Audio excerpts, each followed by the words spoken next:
My name is Julia. I loved my husband, Harrison. He was a kind man. He was gentle, too. Being with him always felt safe. He was my whole world. We had a beautiful life together. It was simple, but it was perfect for us. But after the accident, everything changed. My husband, the man I loved, woke up, and he did not know my name.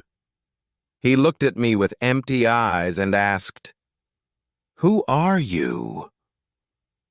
In that moment, my heart broke into a million pieces. A stranger's voice came from the lips I once kissed every morning. I had to make him love me again. This is my story. This is the story of the stranger I married. Our story began 10 years ago. I met Harrison in a small coffee shop. I was reading a book. He was sitting at the table next to me. He spilled his coffee. It went all over my shoes. He was so sorry. He kept saying, "I am so sorry. I am so clumsy." I just laughed. It was just coffee. That little accident was the beginning of the greatest love of my life. He bought me a new coffee. We started talking. We talked for hours. It felt like I knew him my whole life. He had the kindest eyes I had ever seen. He made me laugh. I felt comfortable with him. After that day, we saw each other again and again. Soon, we were always together. He was a graphic designer. He worked from home. I was a teacher at a primary school. Our lives were simple. We loved walking in the park on Fridays. We loved cooking dinner together.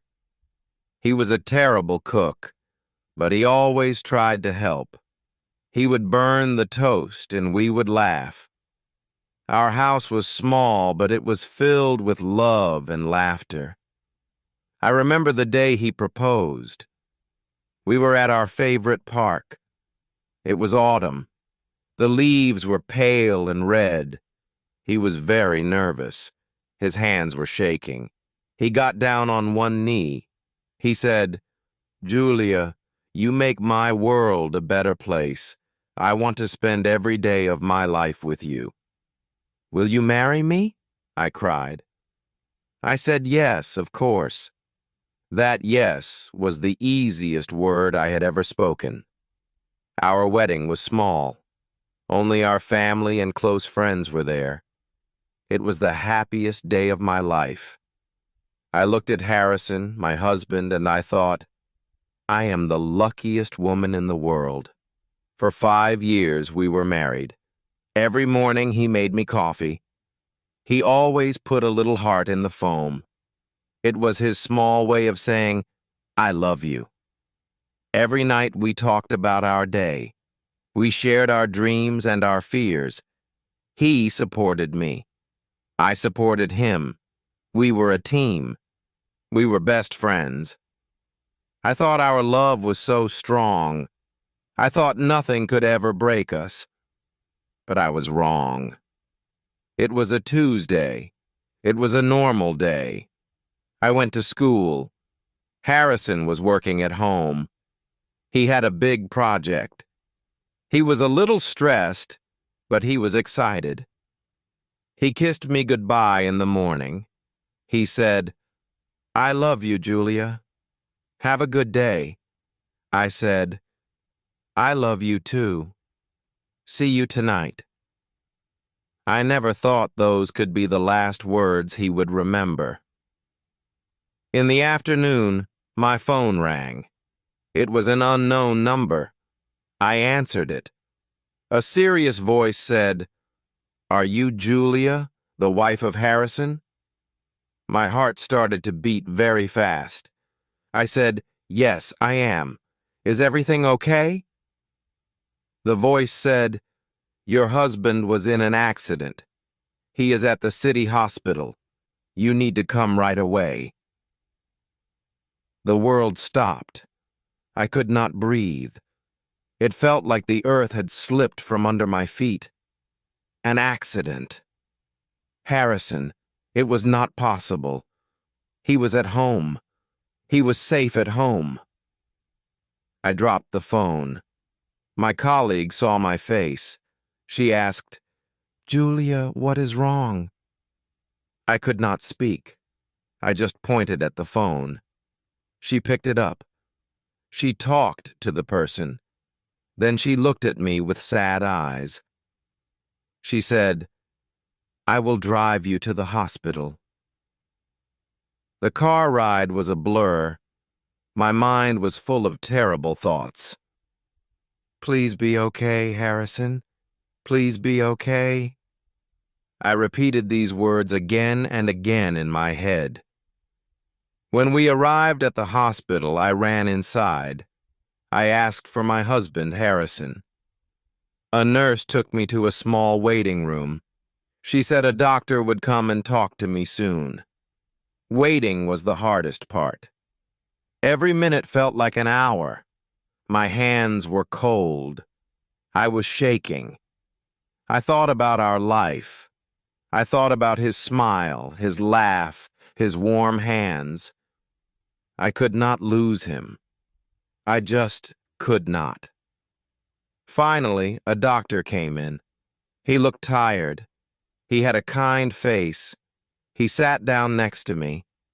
He said, Julia, your husband was hit by a car.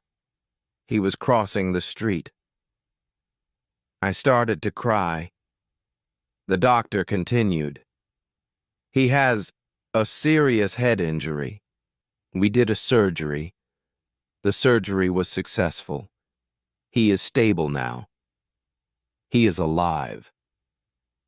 Alive. That word was like a lifeline. He was alive. Alive meant hope, even if broken, even if changed. I felt a wave of relief. Can I see him? I asked. The doctor nodded. Yes, but I need to tell you something first. Because of the head injury, we don't know what will happen when he wakes up. He might have memory loss. We have to wait and see. Memory loss. I did not understand what that really meant. I just wanted to see him. The nurse took me to his room. He was lying in a big hospital bed. There were many machines around him.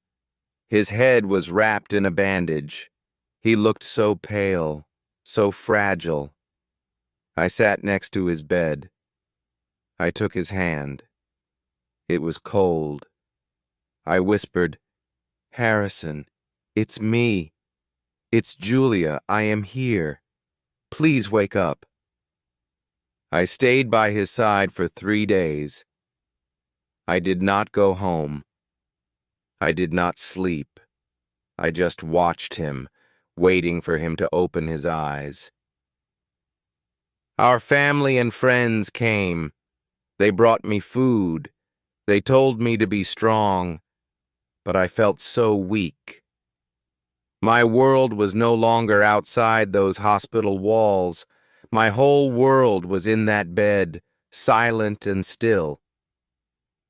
On the 3rd day, his fingers moved. My heart jumped. I called the nurse. He's waking up, I said. The doctor came quickly. We all stood around his bed. His eyes slowly opened. They were a little cloudy. He looked around the room, confused. He looked at the doctor. He looked at the nurse. Then his eyes met mine. I smiled. Tears were running down my face. In that moment, I believed love alone could pull him back to me. Harrison, I whispered, You are awake now." He looked at me carefully, but there was no recognition in his confused eyes.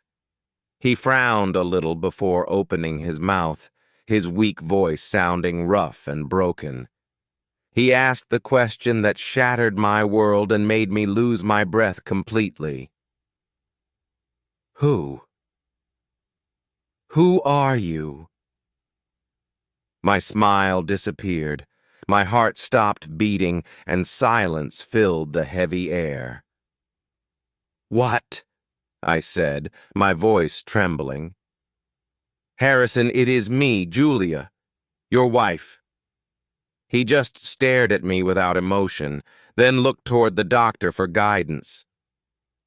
"I don't know her," he said slowly, each word cutting me deeply like a knife. The doctor placed a gentle hand on my shoulder and spoke with careful concern. "Julia, can we talk outside for a moment and leave him to rest?" I could not move, my body frozen, only my eyes fixed on my husband. The man who once made me coffee with a heart every single morning. The man who promised to love me forever was now looking like a stranger. I felt my world collapsing inside, but outside I forced myself to stay still.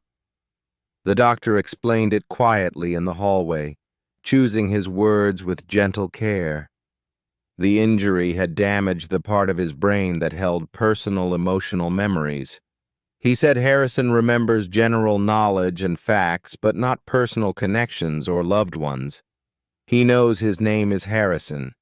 He knows what a car is, but he does not remember you, your marriage, or your life together anymore. For him, the last 10 years are completely gone, erased like they never happened.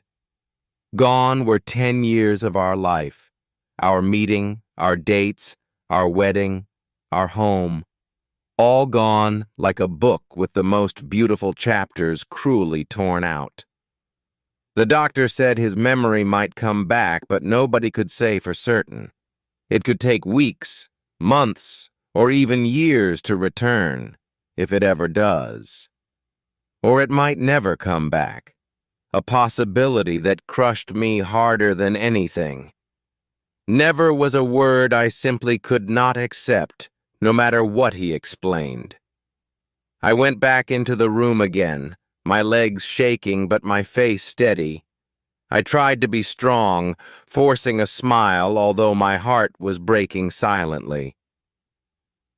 "It is okay, Harrison," I whispered softly. "You had an accident, that is all. Your memory is a little confused, but you are safe and protected with me. I am here to help you always, no matter how long it takes." He looked at me with suspicion, his eyes filled with fear and uncertainty. I could see the fear in his face, the way he pulled slightly away. I was now a stranger to him, a stranger who claimed to be his wife. It hurt more than any wound to be unseen by the person I loved. The next few weeks were the hardest of my entire life, full of emptiness. Harrison stayed in the hospital, and I visited him every day without fail. I brought him his favorite books, hoping the words might light a forgotten memory. I told him stories about our life together, carefully weaving love into each word. I showed him pictures on my phone, memories captured in frozen smiles and laughter. Pictures of us laughing on a beach, standing close beneath the setting golden sun. Pictures from our wedding, our happiest day, filled with joy, hope, and endless love. He would look at them silently and listen carefully, but his face stayed blank. He was watching a movie of someone else's life, not recognizing it as his. He saw a man who looked like him in the photos but felt nothing. One day, I showed him a video from our very first anniversary at home. We were dancing together in our living room, looking so happy and full of love. For a moment, I thought I saw a spark in his eyes. Then it disappeared. So in love, I thought, remembering our past while he just watched the video. He looked at me after it ended, his eyes filled with sadness and distance. "That man," he said slowly. "He looks very happy, but I do not." His voice was heavy, carrying sorrow. I wish I could feel that happiness again. "I am sorry," he whispered. I don't." The words broke everything inside. His words were like a knife in my heart, cutting away what remained of hope. He was sorry. He felt guilty for not loving me, and that destroyed me further. That was not what I wanted at all. Not pity, not guilt, not distance. I wanted his love back, the warmth we built together, the bond that held us. But the man in front of me was a stranger wearing my husband's face. When he was ready to leave the hospital, the doctor gave his recommendation gently. It was best for him to go home. A familiar environment could help memory. Maybe being surrounded by love and comfort would awaken something sleeping deep inside his mind. But our home was not familiar to him anymore. It belonged only to me. The day he came home was strange and quiet, heavy with an unfamiliar tension. I helped him out of the car, holding his arm carefully, almost like a child. He looked at our small yellow house, eyes squinting as though seeing it for first time. "This is our house," he said. "Yes," I answered, smiling cheerfully, trying to sound normal. "Welcome home," I whispered, though my voice shook. It no longer felt like his home. I opened the door slowly, and he walked inside, each step cautious and uncertain. He looked around like he was in a museum, observing artifacts from someone else's life. He studied the photos on the wall. Our photos. Smiling faces that meant nothing now. He touched the armchair where he always sat to read, fingers tracing it gently. He walked into the kitchen and saw the coffee machine. His face remained unreadable. I wanted him to feel at home again, but his silence kept us apart. The walls remembered him, but his heart did not remember the life inside them. That night I made his favorite dinner, pasta with a special sauce he once adored. The old Harrison had always said it was the best in the entire world. I served him dinner carefully, my hands trembling with both hope and unbearable fear. "Is it good?" I asked, my voice cracking, clinging to a tiny thread of hope. He nodded politely. "Yes, it is very good." His words were soft and distant. "Thank you," he added. "No more." Polite. Distant. Words a guest would say politely. Not my husband. Never my husband. Just a stranger sitting across from me, eating quietly. I went to the bedroom afterward and cried silently into the pillow, hiding my pain. We slept in the same bed, but our bodies felt miles and miles apart. I could touch his hand, but I could not reach his heart anymore. There was a big, empty space between us, heavy with silence and uncertainty every night. I was afraid to touch him, afraid my closeness might only scare him further away. I was sleeping beside a stranger, though he carried the exact face of my husband. Every night I lay awake quietly and listened to his breathing, searching for comfort. I missed him desperately. He was right there beside me, yet already completely gone. The emptiness was louder than words, filling the room and pressing against my chest. I decided I could not give up, not while he was still alive.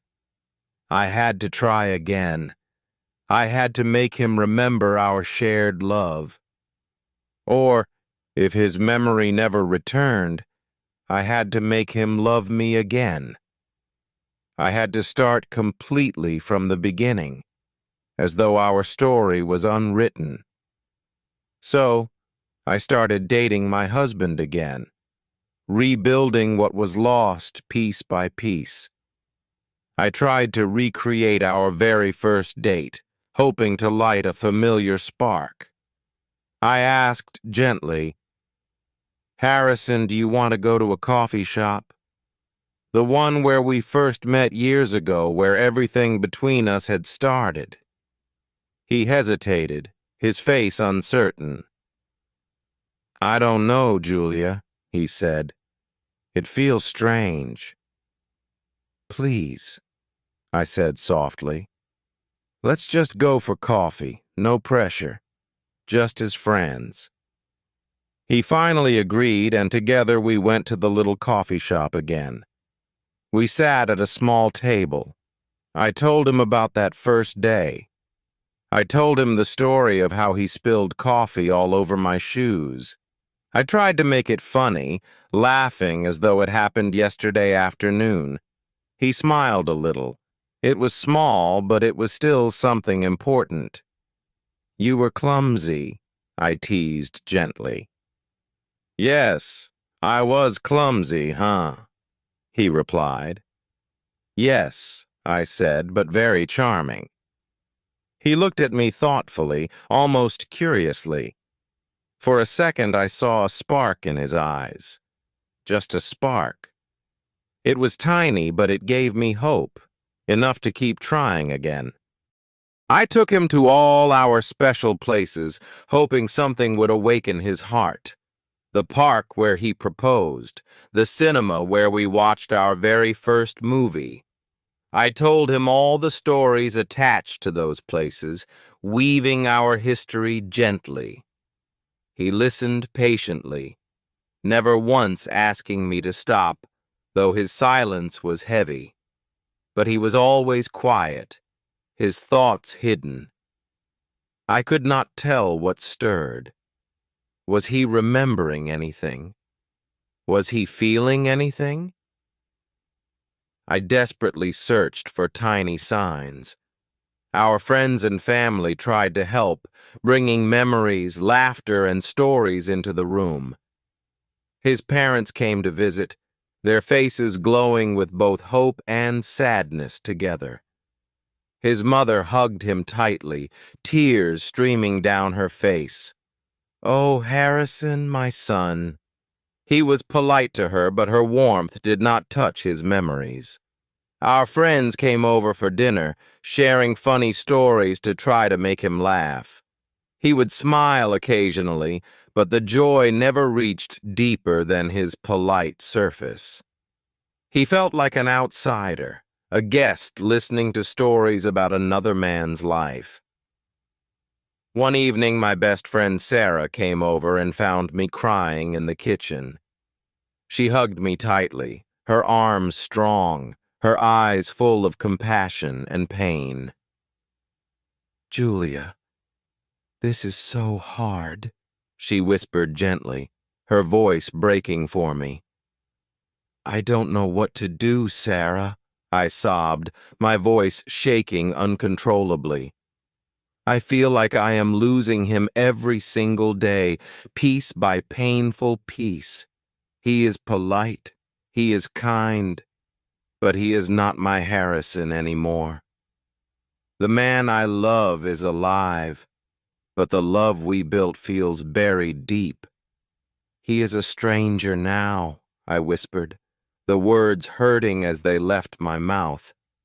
Sarah held my hand gently, her eyes calm, her voice soft but steady with care. Maybe you are trying too hard to bring the old Harrison back, she said. Maybe you need to let him get to know the new you instead. And you need to get to know the new him, whoever he is now. Her words made me stop and think, striking deeper than anything else had before. I was so focused on the past, desperate to cling to what we had. I was trying to force him to remember our old life, but it was gone. That life was gone for him forever, erased like pages torn out from a book. Maybe Sarah was right. I needed to build something new from the broken pieces. The next day, I changed my approach, choosing a different path filled with patience.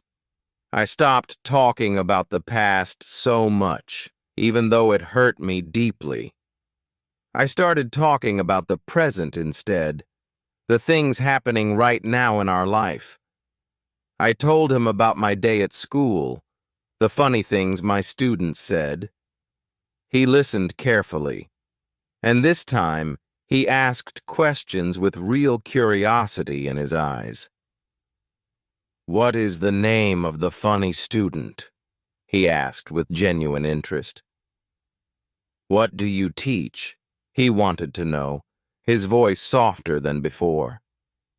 He was showing curiosity not about the past Harrison, but about me, Julia. Julia, the woman who was living with him now, not the stranger he forgot. We started to have small conversations. They were not deep, but they were real.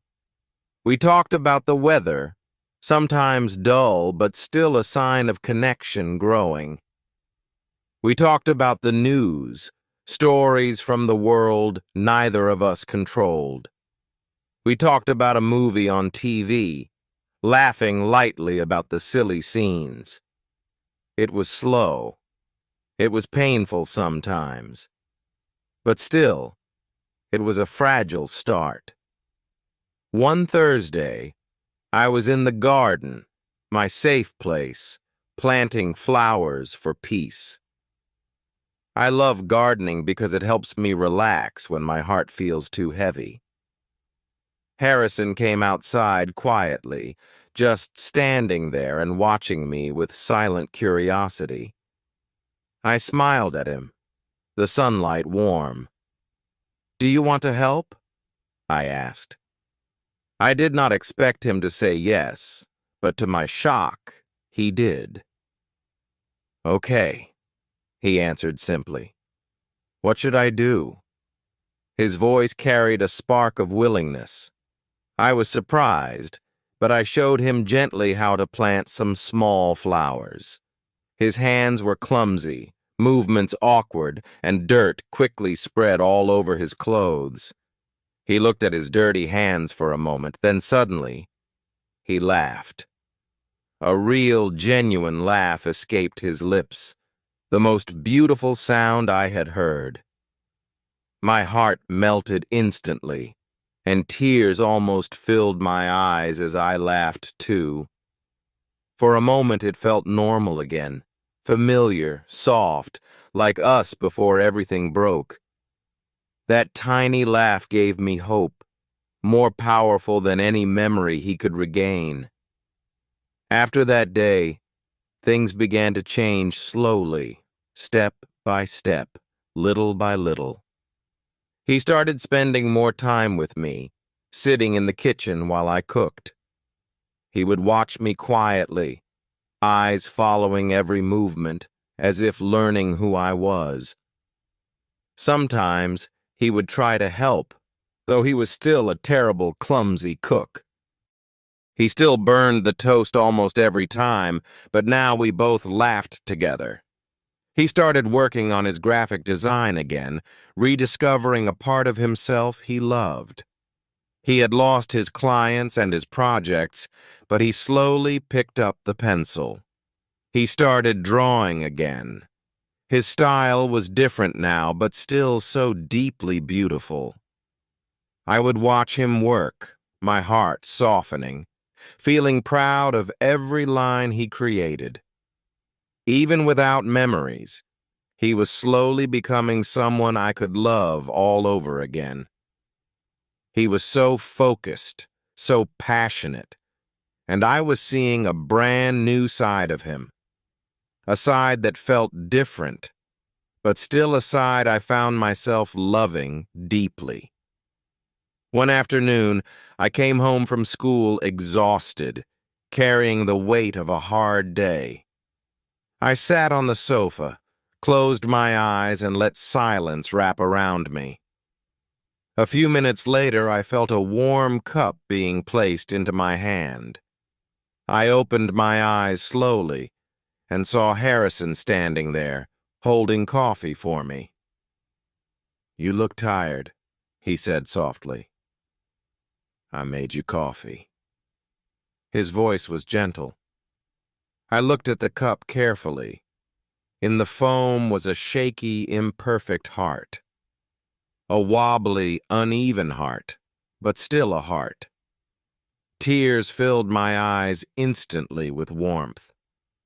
I looked up at him, my vision blurred, my chest tight with emotions. He looked worried and asked, "Is it bad?" I tried to make it right, like the pictures I saw. I shook my head quickly, unable to stop crying. "No," I whispered, my voice trembling. "It's perfect. The most perfect coffee in the world." He smiled then, a warm, beautiful smile. The smile I had missed for months. In that moment, I knew my Harrison was still somewhere inside, not completely gone. And maybe, just maybe, he was beginning to love me again, in his way. Our new life was a dance, always 2 steps forward, 1 painful step back. Some days were good. We would laugh, talk, and I felt sparks of hope. Other days were hard. He would be distant, trapped in silence, shadows covering his face. Sometimes he would sigh and whisper, "I am sorry, Julia. I feel so empty. I see how much you love me, but I can't give it back." On those days, my heart broke again, shattering in ways I thought impossible. There was a day I almost gave up, heavy with sadness and hopelessness. It was our wedding anniversary, the 6th one, and the house felt unbearably quiet. I woke up sad, remembering our last anniversary in a glowing, fancy restaurant together. We had danced. He had given me a necklace, his eyes shining with love. This year, he did not even know it was our anniversary, not even close. I said nothing. I did not want to pressure him or cause pain, but sadness stayed with me all day, filling every corner of my heart. That evening, I could not hide it anymore, no matter how hard I tried. He found me crying in our bedroom, clutching our wedding album against my chest. He sat beside me on the bed, his silence heavy but strangely comforting. He stayed quiet for a long time, then spoke gently. "Today is important, isn't it?" I nodded, unable to speak, tears streaming, my throat burning from holding emotions inside. He took the album gently from my hands and turned its pages slowly. He looked at the pictures of us, the couple smiling with so much love. Then he looked at me, his eyes soft, heavy, and filled with pain. "I am sorry," he whispered.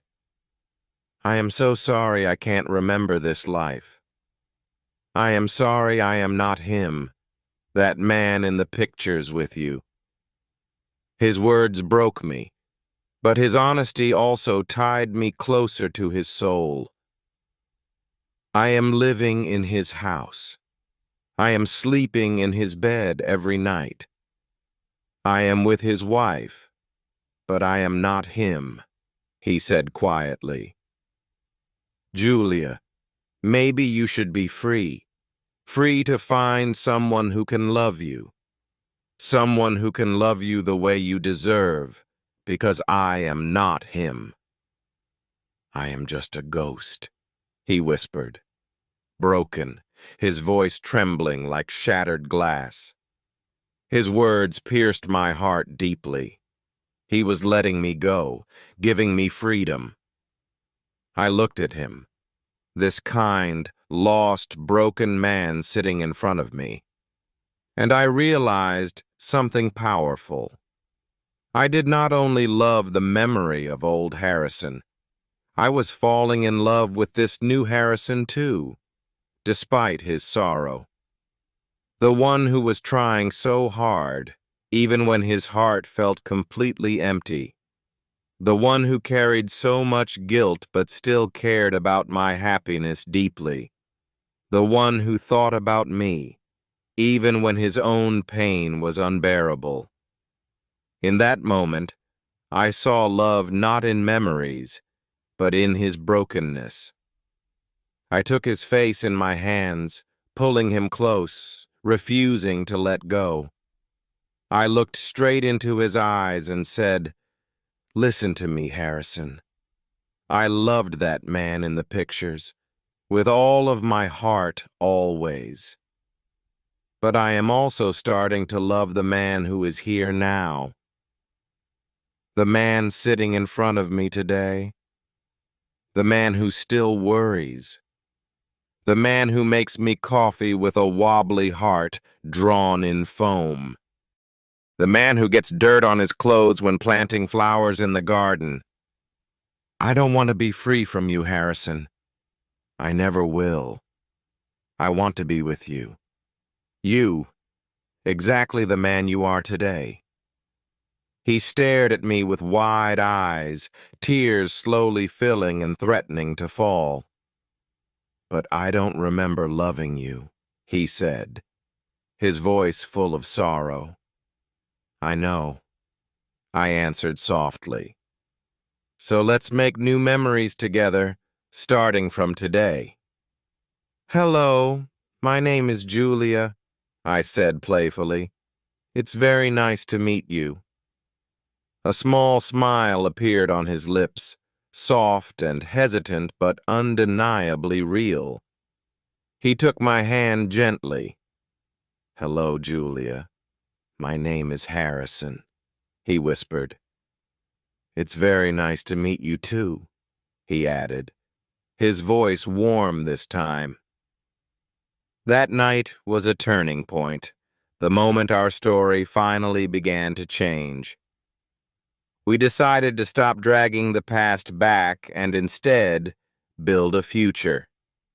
We started going on real dates again, just like two people falling in love. He would come to my door with flowers, shy but thoughtful in his way. We would go to the cinema together, holding hands in the dark, sharing popcorn. We would walk in the park and talk for hours, voices soft and free. I was getting to know him all over again, piece by piece, heart by heart. He was funny. He was smart. He was becoming mine again. Slowly, tenderly, beautifully. And this time, I was falling in love with him for the second time. He was still kind and gentle, carrying a softness that touched the deepest part of me. He was different from the old Harrison in many ways, yet familiar in spirit. He was quieter now, more thoughtful, more aware of the silence between our words. Sometimes silence felt heavier than words, but in his quietness, I found comfort too.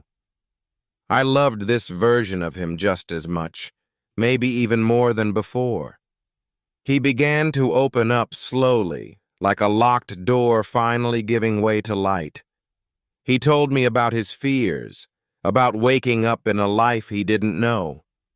He confessed he felt like a child in a man's body, fragile and lost.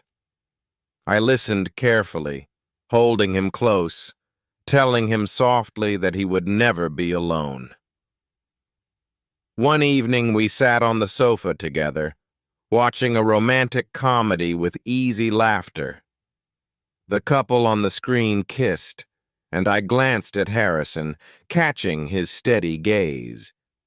He leaned closer, hesitant but brave, and pressed his lips gently against mine in silence. It was not a kiss born of memory or duty, but of pure, new love. It was tender, fragile, and real, like the very first flower blooming after winter's end. When he pulled away, his voice trembled. "Julia, I think I am falling in love with you." My heart soared with happiness, and tears filled my eyes until I could hardly see. I whispered back, "I am falling in love with you too, Harrison, all over again." Life was not perfect, and the shadows of the past still lingered over us both. He still had hard days when his emptiness pulled him away and silence took over. His memory never fully returned, leaving gaps in our story that would remain forever lost. But those missing pieces mattered less now, because we were building something new together each day. We had a new story, written slowly with laughter, pain, forgiveness, and fragile growing love. A year after the accident, on our anniversary, he woke me gently before sunrise. He whispered softly, "Get dressed, Julia. We're going somewhere special. Just you and me today." He led me to the park, the same park where he had once proposed before. We walked together to our oak tree, our secret place, where time itself seemed to pause. He took a deep breath, his hands shaking, looking nervous exactly as he did years ago. In his trembling voice, I heard both fear and love, as if history was repeating itself.